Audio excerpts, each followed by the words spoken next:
Today, we're diving into a really fascinating book by neuroscientist Daniel Levitin called Successful Aging. And its core idea is that so much of what we've been taught to fear about getting older, well, it's just plain wrong. The best part is, we actually have way more control over the whole process than you might think. So yeah, let's get right into it. This quote, it really hits the nail on the head, doesn't it? It's this weird paradox we all live with. On one hand, we absolutely want to live a long life. But on the other, the idea of actually getting old, that can be terrifying. So where does all that fear come from? I think for most of us, the story we've been told about aging is, well, it's pretty bleak. It's basically a story of failure, right? Your body starts to fail, your mind starts to go, even your spirit just fades. Levitin himself admits this is how he used to see it. And let's be honest, it's a feeling a lot of us can probably relate to. So let's really dig into that traditional view first. We can call it the fear of fading. And this isn't some new idea. It's a cultural story that's been passed down for ages. And frankly, it's packed with a whole lot of anxiety. And when you look at these common fears, they're probably all super familiar. Levitin even talks about his own family, watching his grandfather deal with all the aches and pains, and seeing his grandmother starting to forget little things like words, and then bigger things like what year it was. And retirement? Oh man, we're taught to see it as the end of the line, not a new chapter. You lose your purpose, you get isolated, and you're left feeling like your best days are long gone. Okay, but what if that whole story is just wrong? Or, at least not the whole story.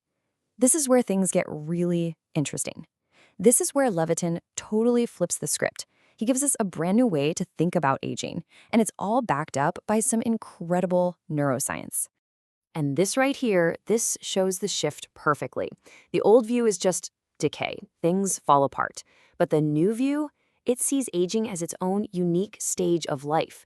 Think about it like childhood or your teenage years. It's a period with its own challenges, for sure, but also, and this is the key part, with its own amazing advantages. So what kind of advantages are we talking about? Well, yeah, an older brain might not be as quick with some things, but it's often a whole lot wiser. It's amazing at what's called synthesis, basically connecting the dots from a lifetime of experience to make smarter, more intuitive calls. And all that experience, it makes you more resilient. When you've been through a few storms, you're not as scared of a little rain. It's why older adults often feel less fear and actually report being in a better mood overall. Okay, I know what you might be thinking. This all sounds great, but how is it even possible? Well, the answer is this incredible, powerful concept that basically hands the controls back to us. It's called neuroplasticity. And this idea is honestly a game changer. It means your brain, and get this, even your personality aren't fixed. They're not set in stone. Neuroplasticity is the brain's ability to literally rewire itself based on what you do and experience. It completely blows that old saying you can't teach an old dog new tricks right out of the water. The science is clear. You can change and improve yourself at any age. So because our brains are so malleable, our environment has a direct physical effect on us. Every experience we have can trigger chemical changes in our brain that either make us feel great or terrible. And we're not just talking about feelings here. This is real physical biology at work. Let me give you a really powerful example of how this works. Levitin talks about his grandfather. He was a radiologist who was forced to retire at 65, and he felt this deep loss of respect. That social stress kicked his body into overdrive, flooding it with the stress hormone cortisol. What happened next? His immune system took a nosedive, his mood tanked, and his energy just vanished. He passed away only 2 years later, and Levitin is pretty sure that stress was a huge part of it. But now let's flip that coin and look at Levitin's own dad. He also got pushed into retirement and fell into a really bad depression. But then he found a new gig, a new sense of purpose, teaching at a university. And guess what? As Levitin says, his depression and even his physical problems got so much better. It's just a perfect illustration of how finding meaning can completely reverse that negative chemical spiral. And all of this leads us to what I think is the most hopeful, most empowering part of this entire idea. If our brains really can change, and if they respond to our environment, well, that means we're not just passengers. We have choices. We have a whole toolkit we can use for successful aging. So what's in this toolkit? The book breaks it down into 4 main pillars. Now, these might sound like things you've heard before, but what's cool is how Levitin connects them directly to our brain chemistry. Diet, that's the fuel and building blocks for your brain. Exercise, It actually helps create new brain cells. Sleep?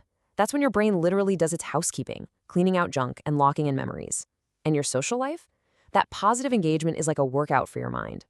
So these aren't just vague, healthy tips. They're direct ways you can literally shape the future of your brain. And, the changes you can make, whether it's through lifestyle or even medication, can be huge. There's this incredible story about one of Levitin's professors, a guy named John R. Pierce, who was 87 and deeply depressed. He started taking Prozac, which was a new thing back then, and it completely turned his life around. This one little chemical tweak gave him a total second wind. He lived for 5 more years, full of joy and curiosity. It just goes to show you, it is never too late to make a change that really, truly matters. So when you take all of this, the neuroplasticity, the lifestyle choices, the power of purpose, and you put it all together, it completely reframes how we can think about our final decades. This is what Levitin calls the new longevity. And really, the big takeaway is this. Aging doesn't have to be something that just happens to you. It doesn't have to be this passive slide into decline. We can be the ones holding the pen, writing our own next chapters. Once you understand that your brain can change and that your choices matter, you realize you have this incredible power to influence your own future health and happiness. At the end of the day, the message here is all about empowerment. We are not just victims of the clock ticking. The science is showing us, loud and clear, that we have so much more control than we ever imagined. You have a choice. So the real question, the one you have to ask yourself is, how are you going to choose to age?